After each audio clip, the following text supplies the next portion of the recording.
So I had not, before this year, used clickers in quantum mechanics. I taught junior level quantum mechanics last year without them, sort of a traditional class.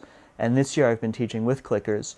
And I find that it seems to really improve the ability of students to get through the class, to be alert, to be engaged, to not sort of fly away as the minutes and the derivations go on. Which makes this one tempting, but it's the wrong way around. Some people often have the misconception that clickers are just for introductory classes, but I think that they can be properly used in junior and senior level undergraduate classes. But very informally, I just spoke to a few of my students last year when I taught the traditional style course without clickers, and they reacted somewhat negatively to the idea that I was going to be trying that this year and thought that maybe I was being indoctrinated or something like that. And I also think there was an element of feeling that clickers were for freshmen and that they were juniors and that they were doing serious physics and that maybe there was some unseriousness about using it. And I think it may be hard to imagine if you've only seen it in a freshman physics context,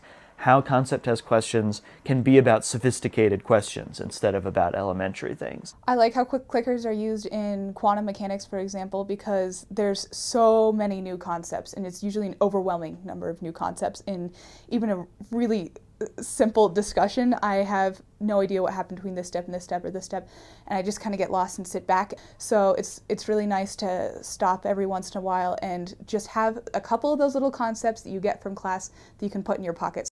So before I started using clicker questions, I was an energetic and entertaining lecturer. That was sort of my style. And I had almost no clue what was going on in the heads of the students in the classroom. It's natural. I was thinking about what was likely to be confusing.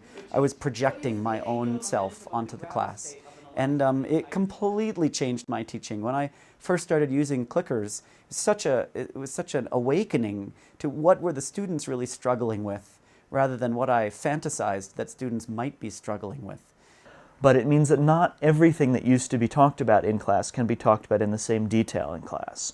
So in particular, some derivations, some long derivations, and some things that are more mathematical have been not removed from the course, but taken from class to out of class. And so, for example, they might be in a homework problem now. I am optimistic, since we're nearing the end of the semester, that we will not have lost a significant amount of the curriculum that we want to discuss. You know, this is the old tension.